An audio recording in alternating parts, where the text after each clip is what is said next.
Are you having a David day? Well, hey, good afternoon.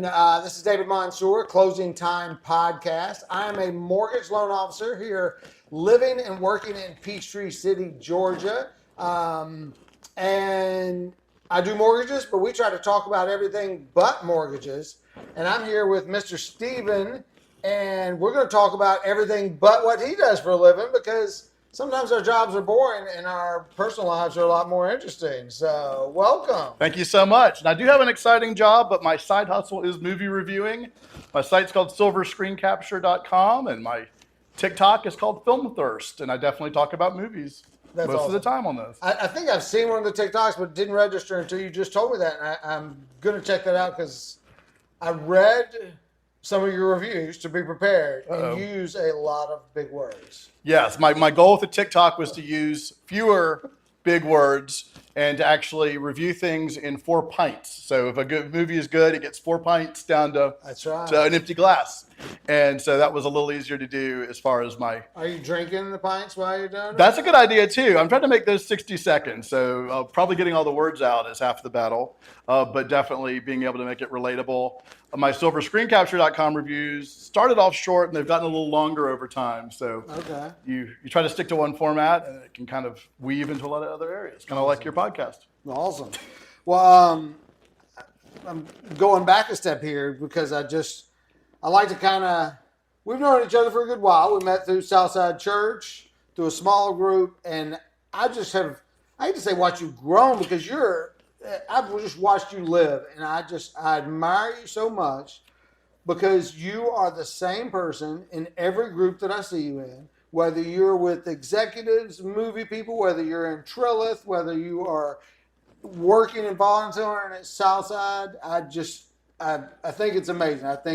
I just love that you are so grounded for all the success that you have and all the really cool things that we'll talk about where we are right now too, because this is a pretty cool place. Well, that's kind of you, David. You definitely were such a great part of the hospitality of even moving here to the Peachtree City, Fayetteville area, and being able to extend that, being able to be involved and invited into a small group, and to be able to be in a city where you're rucking one moment, you're volunteering at the food bank. You never know. There's all sorts of rituals I didn't know about as much. That was a great little moment that we had. Like, we should ruck again. I was huffing and puffing during one of those. You did a lot longer than I did. You actually started training with them. I actually didn't know that the Kedron Hills was an actual hill until I started with a weighted backpack to be doing that. So you learned a lot of discoveries. I think I stopped with the rucking when they started like doing pre-ruck workouts, and then I noticed y'all were like come back from your ruck and they're all doing push-ups and pushing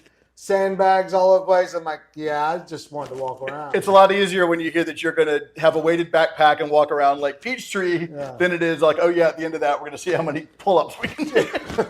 So yeah, I definitely prefer just the hiking with friends. I love that group. It's I don't know. I just love typically where they come from and their motivations.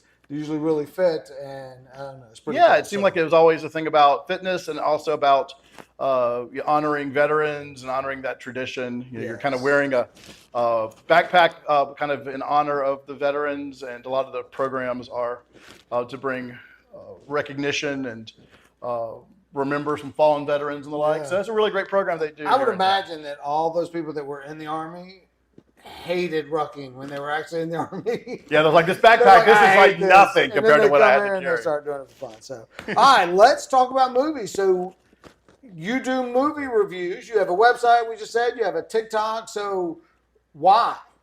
So, I have always been fascinated with movies. My parents took me to movies as a little kid. I was spellbound. My earliest memories of birthday parties, they would get an old film projector and put it on and rent a movie. I guess you used to like order them from the library or from services, and we would watch movies together. So I always had my birthday parties where many of them were movie related. So you're doing this? Were they actually on a reel? Well, yeah, you wouldn't have to crank it, but it was definitely on a reel. You'd set it up and it would go through. I just had a podcast with an old friend of mine from high school, Scott, and his dad would play old westerns on a. Is it just a reel? Is that just yeah, 16 millimeter reel. Would play them on the wall, and all the adults would get together, and that was their fun night, and they'd probably have some cocktails and have fun. And we just showed up because it was a chance, like, to hang out with our friends. Right. But then we'd like sitting in the back watching these westerns. It was really cool. Like, I want to see if I can get that whole setup. That'd be nice. So I guess I grew up in the time where like even having movies nearby, you go to the movie theater, you could occasionally rent one to have at home. Then the era of like the blockbuster videos of the world. And I was always working at either a movie theater or a video store growing up. And the moment our school newspapers, even in elementary school, would let us review movies as a topic in our newsletters or newspapers, I was always that guy. Really? So when someone's like, what's your origin story about being a movie reviewer? I'm like, as long as I've watched movies, I've been talking about them or writing about them. Was there one movie? Can you picture like the moment, like the one movie that captured you and like, oh my God, this is incredible? Well, the first one that I wrote an entire compilation of reviews for was the summer of Dead Poets Society and Batman, Indiana Jones and the Last Crusade. A lot of kind of modern classics, I guess. And so that's weird. I definitely wrote about all of those for one of my first stories. Have you ever done any research, or I'm sure you could just Google it, like the best summer? Like I know we talk about in sports, like the best period or the best time, but like those are some hits. All those came out the same summer. Yeah, there's a recognition about 10 years after that. I guess it was 1999 that most people say is the best year for recent movies. Really? And if you look back at it, it is all sorts of amazing hits. It's like, you know, of our generation, like the Fight Club and the Matrix and just a lot of movies that were sort of on the edge of that millennium, on the edge of us all being worried about like the clock turning over and our Y2K problems were going to happen. So there was sort of an anxiety, a sort of excitement, a creative frontiers that was happening. And a lot of great movies fell into 1999. Yeah. It's funny you say the Y2K. I think that's maybe why we're not really scared of anything. We got that was quicksand. What was the other thing? Oh, I've heard people joke about it. We definitely thought everything was falling out. We thought quicksand was everywhere. We thought the world was ending. Absolutely. When it rolled over, like the power's going to go off, the world was going to shut down, and nothing. No. Just woke up that next day, or celebrated at New Year's, and it was just the same. Rocked on. So, are movies better now? I don't know how you would even. I'm arguing a lot with most of my friends because all of us binge a lot of things on TV, on streaming services. And so there's definitely a muddier place where it's like, what shows are you watching? Are you watching movies that are made for Netflix and the like? And I have tons of friends my age that are like, yeah, I don't even go to the movies. I got kids, I got so-and-so. If they want me to go to the movies, I'll go. So I do think that the movie experience is getting exciting again because a lot of people are putting a lot of spectacle into it with the auditoriums where it moves or the 3Ds or the big scopes and the like. But I'd say overall, there are fewer theatrical movies. You'll go to a multiplex and, it's like 6 movies. Each one has 4 screens of them as opposed to being a lot of discoveries. So one of my goals is to give people some of those like, hey, have you heard of this? It's not being marketed or a lot of people don't know about it. It is word of mouth. It is reviews. And so that's what I'm usually looking to tell people about is some movie you wouldn't expect. In addition to people saying, how did the latest Marvel movie do? So are movie theaters dying? Do you think it's going away or do you think it's just a lull and it'll I was worried about movie theaters dying when during the pandemic I'd be reviewing a movie and I was the only person that they would have in the theater. I was sitting alone in an IMAX theater watching these art movies. But I've heard people saying that now. Like I haven't seen it. I haven't. As someone who's in a movie theater 3 nights a week, there is nothing that looks. And we are in the summer right now. There's nothing that looks like that as a dead zone. It is awesome. Very full. Kids are going again. My parents go to senior matinees every Tuesday, so they're in that ritual. I think if you love to go to the movies, that is one of the things that you do, and it's not going away. And I think some of the things that recently re-triggered it, definitely the serialized Marvel movies where kids just have to see it on the opening weekend. I think the Taylor Swift concert movie honestly got like a bunch of people out. It's like going to people celebrating with their we almost call them freedom bands, friendship bracelets. But I think that's a great. Why not? Like I would go watch a concert. Pearl Jam did a special. I think it was their. They have the documentary. They had something. I went to the movie theater. Did your kids make you go to Minecraft? Was that like a thing? We did. Did you throw things all over? I was going to ask about that. Like, do you think that's disrespectful, or is that reinventing the movie theater? I mean, there's parts of it. Obviously, you can go over. But throwing popcorn in the air like that. I think if there's like an interactive element of the movie, that can be great. I think people do need to. Brilliant for. And I don't want my kid to Yeah, be I'm gonna doing say. it. But if every other kid... Yeah, as someone who lives in a town where, TikToking kids burnt the Walmart down, I don't want to encourage anything, but that is bad. But I love that they were going and that was exciting and that was the thing. And I don't know. Yeah, I think kids getting excited about it, the rituals, and now they have the popcorn containers that are always memorable. I guess the Creeper is the character from the Minecraft movies. All the kids were, eating out of their popcorn things and just going nuts over the stuff they grew up on. So I think for all of us, there's a nostalgia for the stuff we grew up on. Yeah. It's kind of like why we all used to keep telling you oh, they ruined my childhood by coming out with the Star Wars movie that was too woke or too this or whatever. Just saw the Naked Gun movie last night, and it was just like the old ones with just the really bad dad jokes and the really funny puns and the like. So I read your review, and you weren't too down on it. No, the funny thing is you can be a Rotten Tomatoes review that's positive. That's because that one was 90%, but that can also be a lot of B minuses. Like mine was a B minus. I'm like, some of the jokes were great, some weren't so good, but it was a tight 90-minute package. If you go, you're gonna laugh. It's gonna be fun. Liam Neeson was better than I thought. He was deadpan, and so it was just like the old ones. It just maybe wasn't quite as funny as the first. So and that's hard to do. And then I read yours on Happy Gilmore, and you did not like that, right? Yeah, so the funny thing is we're so attuned to when you're in the theater, you're focusing only on the movie. I have a lot of friends, and I have some friends who liked and hated the Happy Gilmore 2 sequel. I've seen debates on Facebook. Definitely debates about it. I will say that when you're watching a movie at home, you're probably also have your mobile phone out, someone's cooking dinner, kids are running around and the like, and it's like you look up every once in a while and something funny or something happens. It's like, oh look, there's Rory, there's John Daly, and all that. It's kind of fun. It's like it's like old friends, a cavalcade of stars. But if you look at it just discerningly as a movie critic, you're like that first one had a story arc. Yeah. It had Adam Sandler in his prime. It had lots of gags that people talk about, 30 years later. And I would just defy people to think the gags were as good in this one. I think that might be perfectly said because the first time I watched it, I've watched Happy Gilmore twice. Yes. Max I wanted him to watch it with me, and he wouldn't. And I was like, I'm not waiting on you. I watched it. And then he wanted to watch it. I was like, I'll sit through it. The first time, I did not like it when I watched it. I was like, that was, it was just, that was no story or whatever. But then the second time I watched it, Max was going, that's Bad Bunny. And he was naming all these people.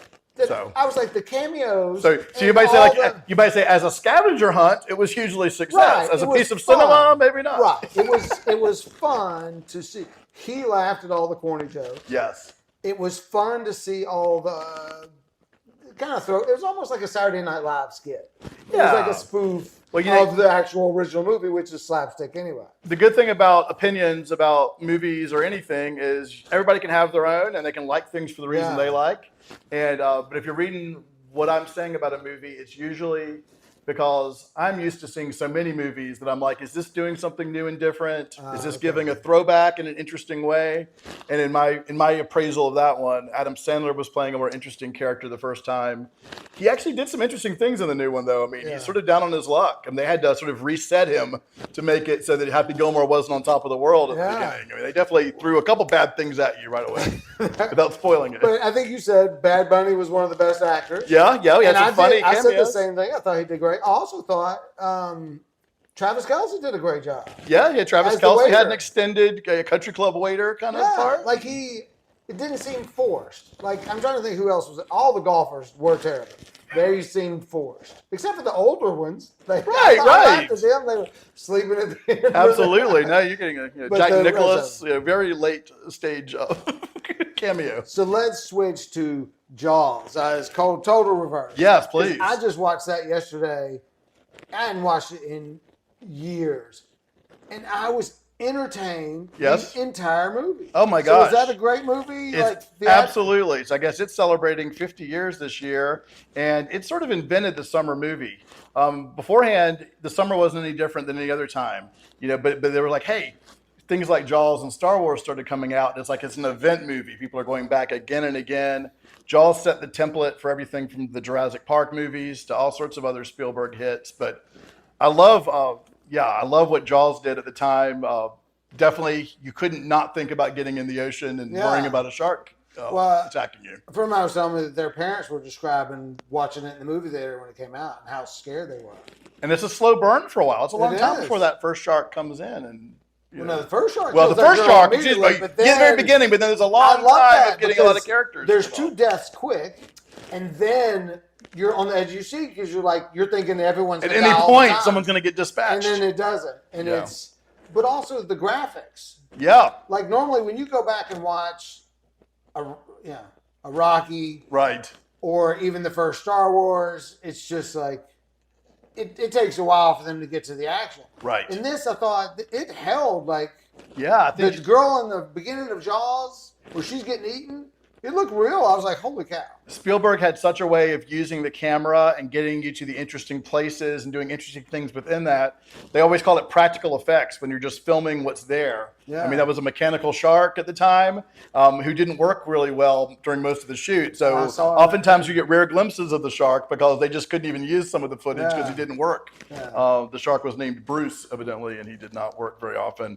But nowadays they'll start sticking so many effects in, and you're like, okay, this scene doesn't look good. Let's just throw some more, visuals into it. And I think people really are getting back to a lot of those practical effects. And even when they're doing a blue screen or green screen kind of situation, if the characters who are acting can at least see what they're up against, you can at least act a little bit better in the frame than just okay, I'm talking to an alien and he's not there. Well, I found myself engaged in Jaws, yelling, why are you letting your kid even go in the water? You're the sheriff. And there's a shark. No Why is your kid on the beach? I get you don't want to overthrow and close the beach, but I was mad. I was talking. I was like, I've seen this movie 10 times. Absolutely. And we still got that kind of person in life. It's like the protagonist who really wants to save everybody and somebody's standing in his way. Yeah. There's always the man who's doing it for some weird reason. And but yeah, very exciting movie. That's a good one. In our neighborhood, we actually did a screening of Jaws where we all got in inner tubes in the pool and we screened it up on the wall out there. So we had a Jaws in the pool, which adds an extra dimension of the terror when you are in the water watching the movie. That's brilliant. I might get my friends to do that for Labor Day at the lake. That's worse because your legs, because at the pool, y'all's pool's not deep enough for your legs. No. That's the scary part of the movie is it always shoots up. Yeah. And the legs are going like that. So I love planning movie screenings, and I did that one in college, a Jaws in the pool, and we did it in the deep end for sure. And it was a little bit scarier maybe than in our luxury pool nearby. Wow. Yeah, so it could be a fun time. All right. So we're in Trilith. Yes. And I don't want to be done talking about movies, but just we talked about the pool. So you were one of the original homeowners here, definitely the first year or two that it opened, or were you one of the first 5? I was not in the first 5, but definitely probably the first 55. And I was living in kind of the Buckhead Midtown area where I work my day job in advertising and PR. And I found out that there was a neighborhood that was being built around the movie studios. So at the time it was called Pinewood Atlanta Studios. Yeah, Pinewood and Pinewood Forest was the name of the neighborhood. And I literally didn't hear about it until one afternoon, and I got to visit there the next day. I visited there on Friday, and by the next Sunday, 2 days later, I was putting earnest money down to get a townhouse here because I was like, I couldn't have imagined that in Atlanta there'd be a neighborhood that is an ecosystem to the movie industry. And so I've been here long enough that I've seen a lot of the town grow up around here. And Dan Cathy and family bought the whole thing. And so when they bought it from Pinewood in London, they had a new name, Trilith, which is all about the pathway, the gateway into creativity, and to do so much more here than just make the movies, but actually write the movies, make them, edit them, all these things in Georgia that you get tax credits for, and to be able to do that entire storytelling continuum right here on the block. So what is is that just a made-up word that they... It is actually a word. A trillathon is sort of like when you think of Stonehenge, where these different tall structures that have a structure across them. So it's like a gateway. Okay. So it is a gateway to creativity, and the idea that everything here that could nurture your creativity would be here on the sound stages in the town, with the foundation and the institute, all sorts of ways to get people into harnessing their creativity, being a patron of creativity or a filmmaker or a content maker, all of that is exciting for us. And then, of course, having things like U.S. soccer come here, too, is just icing on the cake. Ah, that's right down the street. I definitely did not know when I first got invited here what Fayetteville was. I'd heard of Peachtree City because everybody knows the city that has the golf carts. Yeah. That was a big thing. And so got to learn about Fayetteville. When I go to the end of Veterans Parkway here, I can go left to Fayetteville, right to Peachtree City. And I've just had a great time with all of it. I mean, this place has changed because I went to high school here. Yes, sir. So this was a 2-lane road from we never went to Peachtree City. I went to Peachtree City in all my years growing up. I went to Peachtree City one time, and that was for fireworks. Oh, of course. But I never drove that because it just seemed like, why would you drive it was just woods and road all the way down. And now you've got a major hospital and obviously this development. Right. It's pretty neat. It's definitely, and it's funny because I'll hear a lot of people like, oh, that's all the way in Peachtree City. That's all the way in Fayetteville. I'm like, ooh, these are pretty close. Yeah. I know that traffic light around the avenues can give you a little heartache. It does. But I'm behind the old booth on the Parkway, and I'm like, I'm not going all the way to Target. Now you can golf cart to some of these things though, behind the scenes. It's like you've got a backstage studio tour behind the scenes to get to all the places and just kind of come out and you're there. So were you 100% sold? You believed from the get-go everything that they promised you? Because it sounded insane. I remember when they were rolling this out and boutique hotel and restaurants and bars. I'm like, I know. All of it did sound like sort of a utopia. And I remember when they were talking about having a movie theater right here. And I was moving from Midtown where they just built an iPic across the street from where I lived. And so I'm like, oh, I could stay here and I could walk to the movie theater and I could enjoy Piedmont Park and all that. But I was like, ooh, I'm going to move here on the promise of all this. And it's funny because we're about ready to have movie theaters, performing arts centers, and all that. Excited about this? Oh my gosh, in the new year, open date? 2026. Yeah, I think the very first parts of 2026. Really? Yeah, and definitely full multiplex where they can have movie premieres and the like. So it's going to be hard for me to go anywhere else. But I do like my NCG and my Tinseltown. I go directly to both of those. In Atlanta, I go to Landmark and the Plaza, the Terra, Phipps, and you name it. So I make it to I weave to a lot of movie theaters in an apple day. So Fear Unlocked, I watched them build this thing. Oh yeah, okay. And I remember, we've all watched it because it's taken a while. And I just remember at a point I was like, what in the world is that building? Because there were no windows. It was cement, like the core of it. And I'm going, how do you get out of there? I literally said, how do you get out of there if it catches fire? Because all I saw was huge cement walls. And this is on the first sound stages of the Pinewood, or is this the Trilith Live? It's part of that. Yeah. But obviously it's the core because it's grown so much outwards. I don't know if that's just the theaters that they started with, but I was like, that's scary. I don't see any, but there was just this one wall from the front. I'm sure it's safe.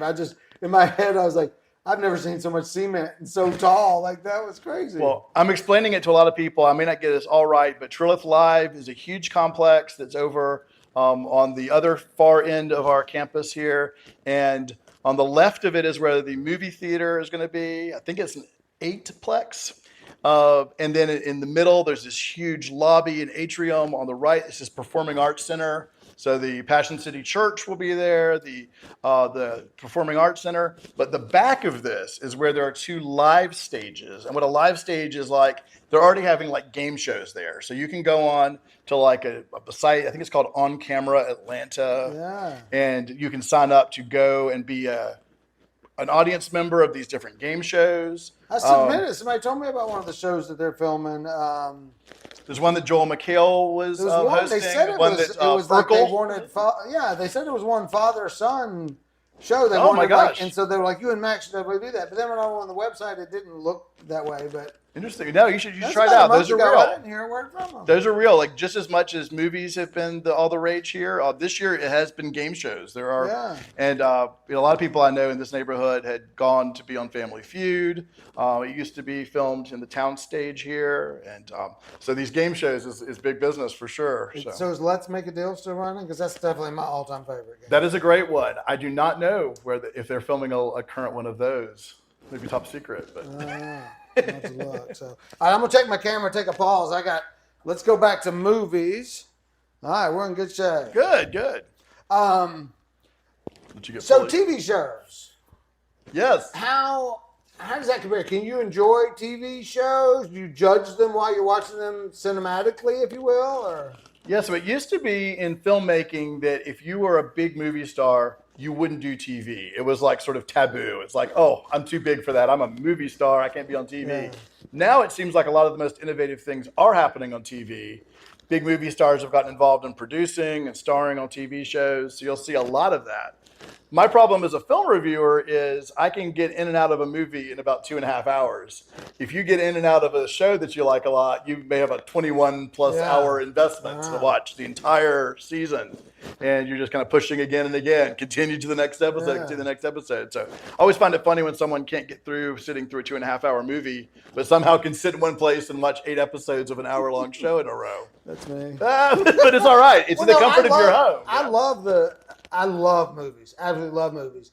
But it's almost like golf. I like playing golf. Yeah. But the thought of blocking That 6 much hours time. for golf, I'm like, no, I got so many other things to do. Even though I will waste time doing nothing for 6 hours. Absolutely. Finally And the get same it. with 2 the movie, hours of I'm sleep, like, you know, which I'm like, oh, I should have binged that show for Like, so it'll long. be 9 o'clock at night, and I'm like, oh, let me watch a movie. I'm like, no, because then I won't go to bed till 11, Right. and then I'll watch 5 30-minute TV shows. And That's I'm like, why true. did I just do that? We're such a content economy that it's like, okay, I'm going to entertain myself. I'm going to watch some TikToks. I'm going to watch some Reels. I might turn a show on. I might watch a show. I might watch a movie. But the good news is there's lots of good content out there. And I would never begrudge all the great stuff that's on television. I'm actually sometimes scared of finding too many good shows on TV because that's just more to have to do. But Well, there's so many. When you start asking your friends, and they'll name 5 shows, I've not watched a single thing. I'm like, oh, Lord. right, all those British shows and just other shows from around the world that people are into. So definitely a lot to see. I do like, I think Netflix is running like, it's almost like the movie's too long for the theater, or they don't want to edit it, so they cut it into like a 4-episode Yes. show. I watched one on Netflix, and I really enjoyed it. It's where they, 4 seasons? Was that what it's called? Oh, yeah, there was a show called that. Yeah, absolutely. Netflix is incented to keep your eyeballs on their streaming service as long as possible. Yeah. So if they've got a So they longer drag it version, out. if they got stuff they can do in the credits, if they got stuff that they can do to like get you onto the next show and keep going.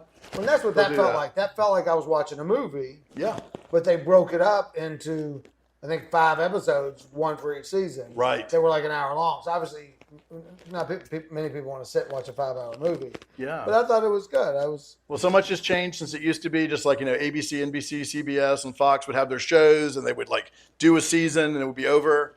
And now you can just start a season any time of the year. It can be as many episodes as you want. You can cut a season into 2 and make you wait 3 or 4 years until you get the next one. So it's a whole different economy for sure. So, is there a TV show that you really enjoy, a must-watch for people? You know, I do not. I would be the wrong person to give you something on that. I will tell you that I watched a lot of pilots. I'll watch the beginning of a show and just be so into it. I'm like, oh, I hate that I like that so much because theoretically, if I had 20 extra hours, I'd just keep watching that. But usually because I have to reset and every week find the next 2 movies to see. I'm like the last of the movie reviewers, and but I have lots of friends that are well into TV that will tell you the latest one. The Last of Us. Over and over? No, I don't. As a matter of fact, so I have a lot of friends that can quote a lot of movies, and they're like, "Oh, Happy Gilmore!" Like when he says this, I'm like, "Guys, I saw Happy Gilmore in the theater 30 years ago, and I watched it again before Happy Gilmore too." So no movie you've watched 5 times? Oh no, there are many that I've watched 20 or more times. Oh, but God, like okay. lately, like movies that people love, like an Anchorman or so and so. I've seen it once, and I loved it. But like, it would give me comfort just to watch a movie that I enjoyed again. But I'm always thinking about like, what's the next one that I can see? Yeah, I think mentally you were.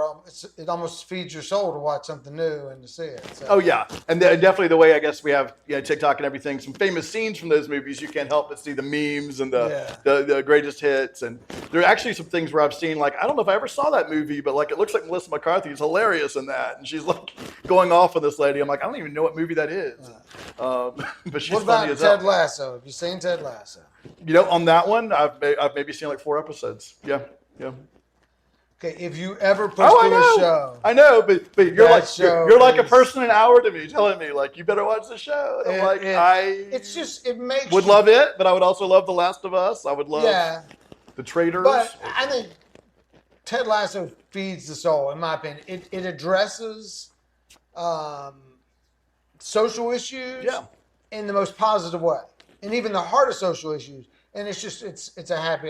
Yeah. Well, that's a great producer. You have Bill Lawrence, who did Scrubs. He did Shrinking is a great show. That is great. I've seen Also, that. That's same writer awesome. as Ted Lasso. So, so I follow the makers of these shows, and I see what they're doing, and I'm seeing what's nominated, and things like Succession, where you're like, I'm watching all the movies that the people from Succession have made, but I've only really watched an episode or So two. in Shrinking, who's the younger one whose wife dies? Jason Segel. Right. So what is he in? Because I feel like I realize he does such a good job. Yeah. I love him in that show. You probably saw him in Forgetting Sarah Marshall, which was like a comedy from the 90s. Wasn't he like The Muppets. He did like a Muppet movie. Maybe that's what it was. But yeah, he's just I one just of those remember kind seeing of... him and going, why do I know him? And then looking back going, oh, I didn't like him in that, but I love him in Oh, that's that true. show. Yeah, he's sort of a person who'd be in a lot of those comedies. They call them the Judd Apatow comedies. They're like the 40-Year-Old Virgin, Knocked Up. That's what I feel A lot like. of those types he was of like shows. a spoof, like just a joke in every one Yeah, of them. so and you'd see a Jason Segel, you'd see a lot of Paul Rudd in a lot of those movies, and that sort of thing. So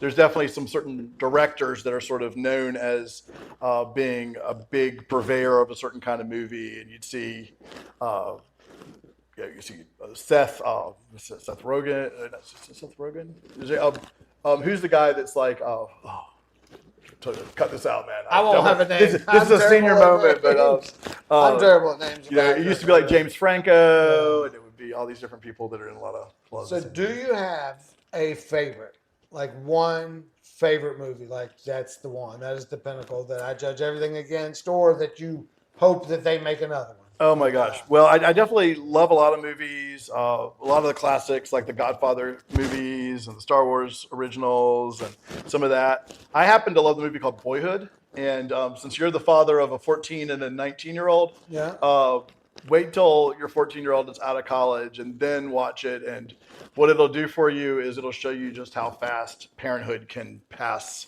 and how quickly a child grows up. It's the movie they made over 12 years. The kid is like 7 or 8 in the first scene, and he goes off to college in the last scene. And it's not like 1 year later.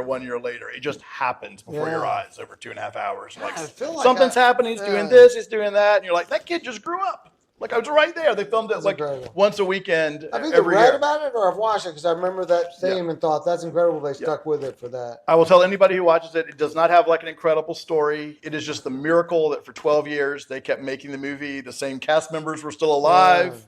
The director didn't change. The location didn't change. They're filming in Austin, and the little boy grows up right there. So that to me is a miracle of a movie. I also love a lot of science fiction. So I really like something. It's a really brutal movie from the 70s called A Clockwork Orange. It's about like a dystopian future where the criminals are running the streets, and I just love it. What about August Rush? Did you like that movie? I've never seen August Rush. That's like an inspirational one, right? It's one of my favorites. It's the kid. I don't know. If Is it Haley Joel Osment or something like that? I don't know names. Not the kid from. But the kid is a prodigy musician, and he's an orphan. Yep. Because the mother and dad hooked up on a one-night stand, they get separate, and then they spend their whole lives trying to find this kid. Okay. And then at the end they do. But just the music in it, it's another feel good. So yeah, I'm gonna say sometimes feel good movies will catch me. I have a feeling that one when it came out, it was probably like the same weekend where like 2 other movies that I wanted to see were, and I never went back and caught it. But yeah, sometimes it'll be one of those like really inspirational kind of movies, and there's somewhere between like a Hallmark movie and like a really good Hollywood feel good movie. I think that's the difference. Like what you enjoy and what, because I don't watch as many movies. I like a movie that just made me feel good. Yeah. Or made me laugh. That's it. I don't care if it was horribly acted or whatever. If I laugh, I'm paying for entertainment. I've got some blind spots in there, like you mentioned, August Rush. I never saw, like, for instance, The Pursuit of Happiness with Will Smith. That's like one I think a lot of people like, and I just never went back and watched it.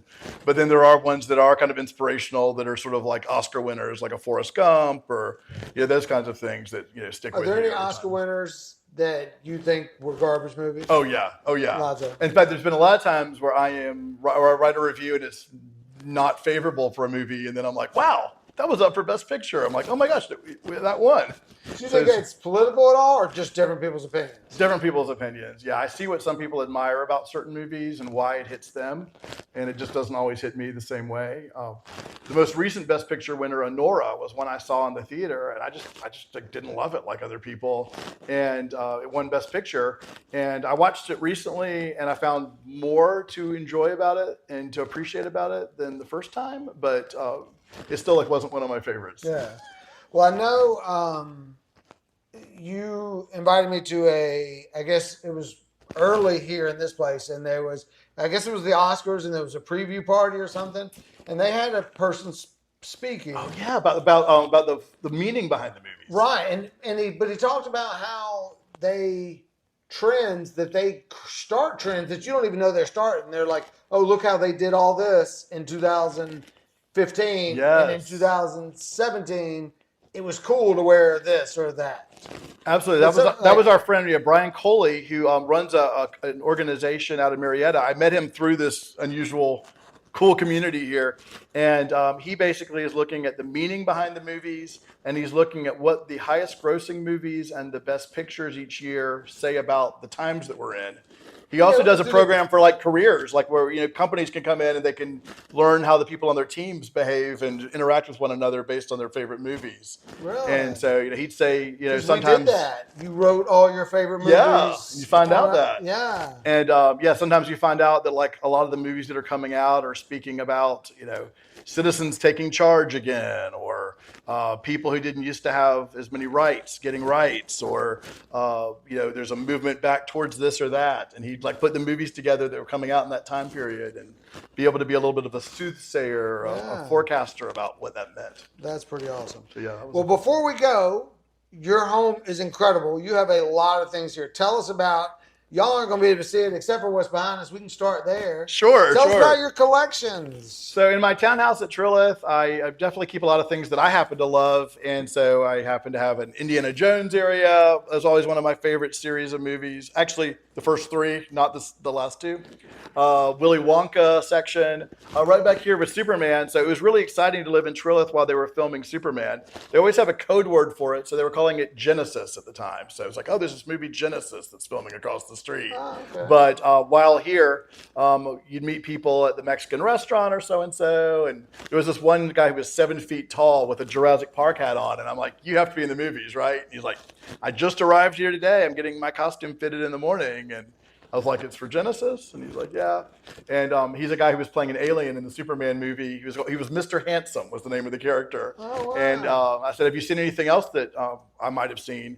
And he's like, they haven't come out yet. But it turns out he was Alien and Alien Romulus. And he was in Smile 2, the horror movie. So we're always meeting interesting people here. And on the last day of them being here, I got to meet David Cornsweet, who was Superman. And he and his super wife and his super baby and his super dog were all wandering around. Do you have a favorite Superman? He's my favorite now. He's my favorite. Yeah, I love Christopher Reeve as well. Good. And they all have great things. It's a great movie. I've only seen it twice so far, but I guess to my notion that I don't see movies more than once, I've seen that one twice. If the certain friends want to go to it again. Have you seen Fantastic Four? I did. Did you like it? That was all right. Okay. It was all right. Because Max went. I haven't seen it, and Max loved it. But he talked like it was his first IMAX experience. Okay. It was just like, it was so good. Please take me back. I want to go see it again. And, yeah, there's nothing better than seeing the exciting effects and sound and so and good acting. The last two Marvel movies, I think, were a step in the right direction. But the Thunderbolts I actually liked a lot more than Fantastic Four First Steps. It was a ragtag group of people gathering together to solve a situation, and I didn't know if the new folks were that ragtag. So you've got all of these. Do you ever pop these in, or are these just for collection? I guess they're for decoration now. There's Boyhood. Yeah, that's funny. But yeah, I definitely have a large physical media collection. And the weird thing about the streaming services is they change things out. So while we're recording this, Happy Gilmore went off Netflix yesterday. So you can't watch it on Netflix. The first one now. did, The first one. Yeah, it was on the 31st of July, and now we're in August. Wow. And if there's an August rush to see that movie, you won't be able to. So that's why I have a physical copy. Your memorabilia looks like the original Willy Wonka. Did you enjoy the new revision? I tell you what, we have the original 1971 Willy Wonka, which is my favorite. We had the Tim Burton remake of it, which had some good moments, but it was not my favorite. And then we even had Timothy Chalamet do a prequel where he's young Willy Wonka. That was fun, actually, too. I enjoyed that. Yeah, it was fun. I forgot about that one. So Yeah. they'll keep making more of that, and eventually Isn't they'll it get crazy good that at old selling man, like, merchandise. I see the jokes about, is he the uncle or the grandpa that he's just laying in bed, can't move? Oh can't my work, gosh! and Yeah, then looking born- back, Grandpa and then Joe he's all of a sudden. could have done a little bit more if he could hop up with that golden ticket and be that happy. That's right. So we got Indiana Jones. Oh, I see the Jaws up there. There's some Jaws. There's popcorn containers. There's E.T. There's Marvel, and really exciting. You know, at one point last year, during the exact same time they were filming Superman, they were making a big Disney live action movie with a lot of Polynesian cast and The Rock, and they were making the Saturday Night Live movie that's actually on Peacock that was about the making of the first night of the Saturday Night Live show. That was a great movie. Nobody saw it, but it's really enjoyable on Peacock to watch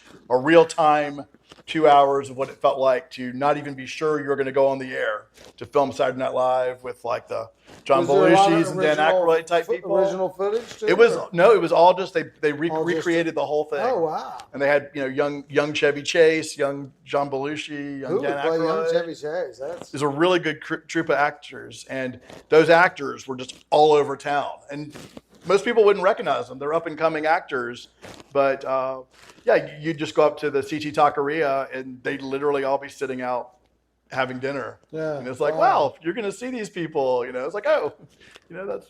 so you do see a good bit of. Oh my goodness! And that wasn't the case the first couple of years. You know, moved in, the pandemic, a lot of things Yeah. like sort of slowed down for a little while.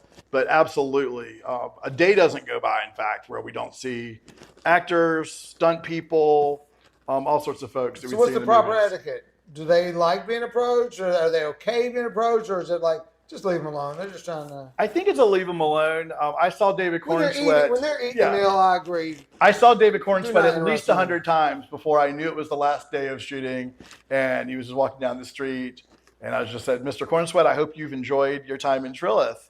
And he's like, "I have." And he's like, "What's your name?" And I was like, "I'm Stephen Brown." See, that's the and, type of interaction. and I got to tell him that one of my friends was his stand-in in the movie, and he's like, wow. "Oh, I love Jared." You know, he's Yeah. awesome. So he was, perfectly glad to. And I saw somebody wanting to take a picture with the Stranger Things cast, and she was in a restaurant. I was like, wait till they got their check and they look like they're about ready to leave. Yeah. And if you wanted to sneak in, just tell them you like their Who is stuff. it? Somebody has a Instagram of people secretly taking photos of them.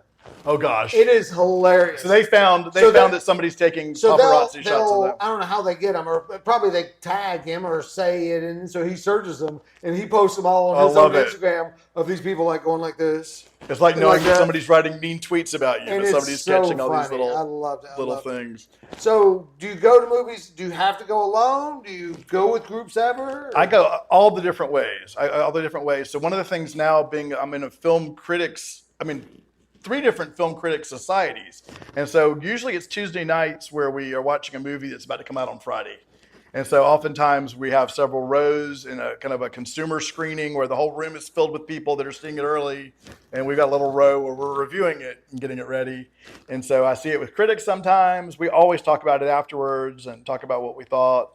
I'll definitely go with friends. But I definitely, like last night I watched 2 in a row by myself on a Friday night. It was kind of, it'd be depressing by most people's standards, but movie going can be a lively dinner and a movie discussion, or it can just be quietly watching. Yeah, I think a lot of people, like they say, you should not go on a date at a movie because you're not going to talk or interact.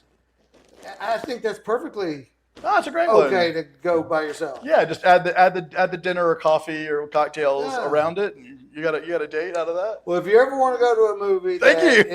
is, not that you're not trying to review, you just want to check it out because whatever, Fantastic. let me know because I need a push because I absolutely love going to movies and I never go. Well, and the funny thing is that they stream so soon that it's like, okay, well, if I didn't go to it, it's going to be on TV pretty soon. But there is a difference. Like, the movie The Accountant 2 recently. This is a movie that I really, really liked. And it's far-fetched. It's like a 90s action movie. Ben Affleck plays sort of like a crime solver in it. And I remember seeing it in the theater, and I was like, wow, this is just so exciting. And, when it's on streaming, it's fine, but it's not going to be that exciting. Yeah. It's going to be like, oh, that's still going on TV while I'm making dinner. A live band. Same with music. Right. You see a band live, there's bands that I just might not have liked. Or, and then you go see them live going, holy cow. You're fixated on it. You're feeling the beat. You're feeling the music. You're watching the crowd surfing. It's just, it's incredible. So absolutely. A whole lot different. So and it's funny because we talk about the communal experience of movie going. Sometimes that can be good and sometimes that can be bad. Yeah. But if you're seeing a movie that's really funny and the audience is laughing, you're seeing a movie that's exciting, a horror movie and everybody's shrieking. Do you ever go to like an African-American movie theater where all the time. All the time. Talk back. Yes. I would love that. The Color Purple musical that came back. I saw that on a night that was a early screening for everyone. It was a critic screening and definitely had like a very black audience for it. And it was one of the most joyous experiences. People were reacting to everything.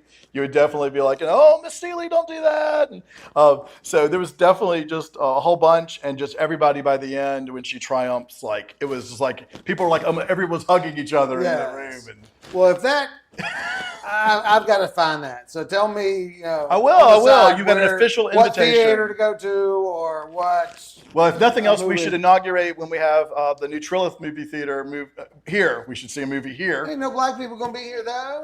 You never know. Well, we're going to go to Tinseltown for that. Then. Actually, Juneteenth has a really good turnout here. Oh, my gosh. We came out here for that event. And it's incredible. I think we've come the last 3 years, and this neighborhood is incredibly diverse. And, yes, I've had every subgroup of friends comes here for different things. And definitely it's just wide open. I think the festivals, the beer festival, the food festival recently was one of the biggest hits that we've ever had here.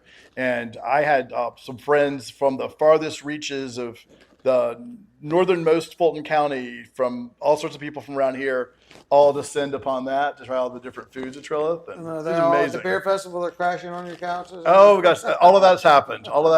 It's definitely once people know that you've got a place here, it becomes quite a gathering spot. Awesome. Well, thank you so much. Oh my gosh, You're a pleasure. Such a pleasure to talk to and do some mortgages as well. But no, always good to talk, and thank you so much. Real estate, just to tie please. Mortgages, real estate in Trilith. I mean, you've done very well for a moment. I think that 2020 gap seemed to lull a bit. People had questions.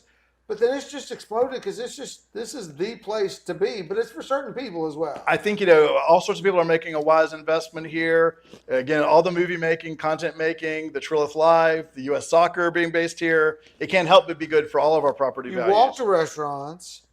Do you still have the little robots that are delivering all your food? And Sometimes, yeah. They make an infrequent appearance, but definitely, I've definitely had a robot bring me food. And, but yeah, we have coffee shops. Right there. The Greystone Eatery now is doing a Wednesday fried chicken night and this Friday fish fry that you can go to their little window and you can get this like food with all the trimmings. It's delicious. Which one is that? That one's called Greystone. It used to be called Thumbs Up Diner, and the lady in charge of it was the same place. It's just I think the lady who's in charge of it bought it, or I may not be getting that exactly right, but she's controlling the destiny of it with all sorts of new things that she's adding. Kind of like Pinewood becoming Trilith. It's like somebody who's in charge is being very inventive and wants to do things their way. Woodstone Bakery, CT Taqueria, Honeysuckle Gelato, Barley Garden. The taco place is Max's favorite. He wants to Uber Eats the damn CT tacos like all the time. I was like, let's just go pick them up. He's like, they're better when you Uber them. You're 14. I'm definitely not lazy enough that I have Ubered anything in the neighborhood before. Yes. It's a very walkable neighborhood, but I definitely have imported some Grubhub And I from heard you can see Dan PTC. Cathy out here picking up trash, like just walks around, just cleaning up or doing whatever. He definitely, I think it's called is it called the first mile service or whatever, modeling that kind of servant leadership. You'll see him making sure that the grounds are beautiful. Yeah, that we're picking up after ourselves. All the different tenets of a new urbanist neighborhood, of it So being he ever just came by and be impeccably. like, hey, cut them bushes, Steve. You need to. He has deputized a lot of us by inspiring us to do that. They're like, oh gosh, if he's doing that, we should probably also be picking up some of that, That's Friday pretty night awesome. trash. And but we're definitely very indebted and very grateful for the folks who had the vision for this place. And I'm just so glad it's here and that other people can come enjoy it anytime. That's awesome. We come out here a good bit. So, I'm in a new men's group that meets at the donut shop. Okay, every other Hero Monday. Donut time, Yeah. which is also delicious. So I was forgetting something. Come sit with us. We on would love Monday that. morning We'd love to that. I'm good for a good inspirational talk or just a donut. Exactly. I heard the cheeseburger was delicious there. At the It donut is. shop. It is. They do a really good one there. If you've ever not done this before for breakfast, they have a hash brown bowl that's really good with they can put different mixes in it, different things, and it's quite tasty. And yesterday I took Hero Donuts to my work in Buckhead, and which is a long. I love it here when I'm willing to drive that far to work, right? Yeah. And to come home here. And you take donuts from here. And I took Hero instead of buying Donuts. them Yeah, somebody was marveling over some sort of Almond Joy donuts that they were selling yesterday, and Fruity Pebble donuts and all sorts of specialty ones. But definitely the glazed with chocolate on them are always a favorite. See, I like just glazed. Yes. I like the cinnamon twist and the glazed twist. Like as a kid, I wanted all that stuff. The more sugar and chocolate and flavor. But now, just give me the best glazed donut you got. That makes me happy. My job is to know trivia about everything. I don't know if it's my job, but I just happen to. So the Hero Donuts are made with brioche bread. It takes, as they told me, I think 3 days to make the type of donut they make there. So it's like perfectly made over that time. Perfect kind of way to do the yeast and the dough and the rising of that. And so when you got one of those fresh, it is amazing. My child is so bougie. I think about it now. The brioche, that's all he'll eat his sandwiches on. I will only eat mine on brioche. if we Ciabatta. They are good. I have to go to that little special section in Kroger and get the little fancy brioche. my I'm goodness. like, I don't even know what this is. I guess I'm glad we're raising a generation of foodies. And, Lord. He's wow. Have you been to the rooftop bar here? On top of On the top of the guest house, the hotel. yes, Oliver's Twist. Yeah, I've been there a couple times. It is totally great. The staff there is wonderful. They make something called the Tequila Mockingbird, and it is a good drink.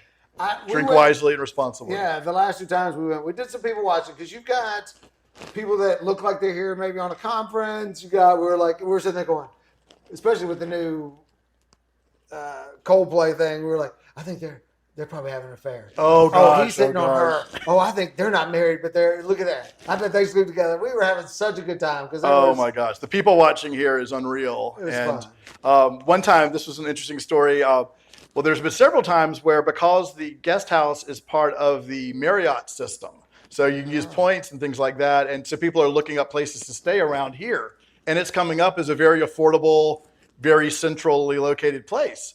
And I remember there was this one Saturday where these guys were all coming out of the front, and they were like, "Excuse me, sir," to me. They're like, "Where are we?" And I was like, "Oh, welcome to Trilith. You're in Trilith." And all of them were here because they were going to Hampton for the races. So they were here for like NASCAR racing. From NASCAR. Yeah, and they were staying here. And so I was like, well, you've got the best bonus in the world. Not only have you gotten here to enjoy all the race cars, which I've done for the first time since being here, but I was like, you've got one of the best, Mexican and Italian and all these other places to enjoy in this beautiful, picture-perfect town village. We know the first time I used to Airbnb my own house, like a bedroom when my kids were with their mom. And one of the first people I had come was going to the Walking Dead stuff. Like they were from out of the state. And I'm like, wait, you caught a flight to come here to stay at my house for 2 nights just to go walk around Walking Dead? They're like, yes, and it was the greatest thing ever. My goodness. I love it. But I tell you what, when I first moved here and we didn't have all of Trilith as it is now yet, I would every Saturday, and I still have lots of friends there and go there often, but Sonoy Main Street, Yeah. it's one of my favorite places around here. Nowadays, one of my favorite places is also, have you know about the Francis Ford Coppola All Movie Hotel? Do you know what that is? I've seen the All Movie. I've not, and it's, the old Days Inn, right? If people who Yeah. grew up here, it was like a Days Inn and then something else at one what point. is? Well, yeah, what is? Oh my God, it is very you can magical. Stay there, right? You can stay there just like any night, yes. But it is, he took the different Days Inn rooms and he changed them into huge suites that he personally picked the furniture for. So this is the Godfather director. And he's got like, Wait. yes, he did this. While he was making a movie here, his side hustle was redoing this old hotel into a place that would be where movie makers could stay. And I stayed there on the first night it was open. I just had to go in. Yeah. And in the room, it was the Francis Ford Coppola suite. Pictures up from his movies. He has paintings that Akira Kurosawa gave him up in this one like Japanese themed room. It was unreal. I got treated like a king when I was there, and I just can't believe it's here. There's some nights where I wonder if I just like want to book a room and stay there. I'm wondering, what would that look like if I had like, not a party, we used to have hotel parties as a kid, but just to book it and have 10 friends, just let's go inside and eat dinner and sit. Because if it's a suite, I'm assuming it's... The night I was staying there, I called 2 friends. I'm like, you got to come over here too. Like, have a drink or something. It's like, it is unreal. So they'd have no trouble with you bringing in some wine and sitting and watching... I don't know their policy, but it was cool. Right, but yeah. It was cool, yeah. But you I'm probably 50. I'm not... You can book a room, I'm not, party. going to have people falling out the doors and right. all that stuff. But yeah, that'd be a cool, just different night. They had kids themed things. They had rooms that were for kids, for families. They had editing suite rooms where you could actually you're here for doing something and you have an editing bay. They're like, what movie do you want to screen tonight? And I was just like, oh, you're just going to screen a movie for me? And they're like, yeah, pick from any catalog. It turned out it was the opening night of the Olympics, and so we watched the opening ceremonies up on the big screen inside there. But literally, there's a big screen in there. Which one did we just have? The winter? Oh gosh, I enjoyed that one with Snoop yeah. Dogg doing all that. Oh my gosh, yeah, it was crazy. Beautiful. Oh, where was that? Because it was gorgeous. This is in Paris. Paris, yes. Yeah, The river, and I've not been to Paris yet, and it was gorgeous. Like the whole. Definitely gorgeous stuff. And I tell you what, as someone who doesn't have a golf cart and has golf cart envy, they let me have a golf cart for the nights I was staying there, and oh my gosh, I went everywhere. I learned a lot of the city. You've been to my house. Yes, yes. My golf cart is parked outside. Oh yeah, not for everybody. Keys in it. I swear to God. Anytime you ever want to just ride around the lake, That is kind of you. I mean, it's literally sitting in front of the house. Unless Okay. it's charging, which is once a week, it's parked out front. The keys are in. Well, you're gonna have a frequent golf cart visitor too. I swear. I gave away the golf cart. It was so funny. I don't know if this was dumb or not. We pull up, it's me and my girlfriend were going to dinner up at the Avenues. Yes. And this little girl was probably 12 or 13. And her mom just walked up and was like, hey, I love that. Where do you rent the golf carts? It's her birthday and we want to rent a golf cart. I was like, you don't really do that. We own it. And I was like, here. Enjoy it for a moment. Go. We're going to eat. If you can have it back in an hour. She's like, are you serious? I was like, yeah. And they took off. It is that trusting a community sometimes. It is. Well, it was the approach, and I was like, I know. It's her this ain't a birthday. scam. Like, It's her she was like- birthday.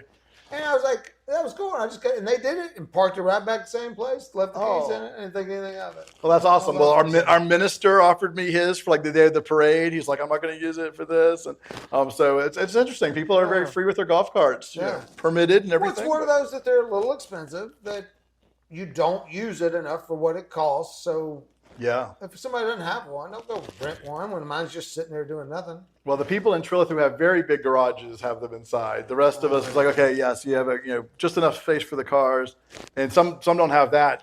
Theoretically, this is a future-looking community where we aren't going to be worried about having our own vehicles as much. But there is a guy in our a good friend of ours in the neighborhood, Dom, who makes custom golf carts and all sorts of great things. So there's definitely somebody in a crafty. Does he have a shop? I think he just does that as his side hustle to being a stuntman. Oh wow! Because my son just started it's over there on Sonoy Road. He's working on a golf cart, but all they do is custom work. And I walked in there, and he's like, "That one's $23,000. That one's." I'm like, "For a golf cart." Yeah, Dom Cagle does some absolutely souped up, the custom, radios, the screens, some high-end golf everything carts. was amazing. So, But I tell you what, just as somebody who's kind of newer to the area, you've got such craftspeople in so many areas out here. I mean, from your from your high fidelity AV folks to your plumbers to everybody who's like out here. They're really good at their crafts, and they're really good about knowing the community so well. And it's been wonderful to like move to a place where you didn't know that many people or anybody, I think, and to have this ecosystem of people that are like, oh, in fact, I'll ask you right now, I need to get golf lessons. So be thinking about if you know anybody who could teach me to play golf. One of the things I do for work is promote golf products and the like. And I was like, I got to play myself. So I don't know how you find a good golf coach, but Steven's in need of a golf coach. Yeah, I'm sure. Maybe I like Happy Gilmore too more after I play. Knobloch, is that his name? I'm sure somebody knows him. He comment in the comments. In Canagate or whatever it was over there, he did the kids lessons. But I know he did adults. He just did the kids. They probably made him do it. If you can do a kids lesson, that's the right level for me. This guy was incredible. Just a great personality, friendly, nice. Like good. You would think they'd be potentially like, oh, you tuck your shirt on. He wasn't. He was just so nice. Well, I've been practicing at the Fairway Social, and I definitely just need to get that swing better. And I love it. I'm a master of putt-putt golfing, but an actual take me out on the greens. I would love that. We'll go to the par 3. Okay, well you got more outings with me than you were winning, but I would love that. I would love that. It's been a while, so I definitely would love to do all that hanging out. Well, this is the longest sign-off we've ever Oh yeah, by the way, we're almost done.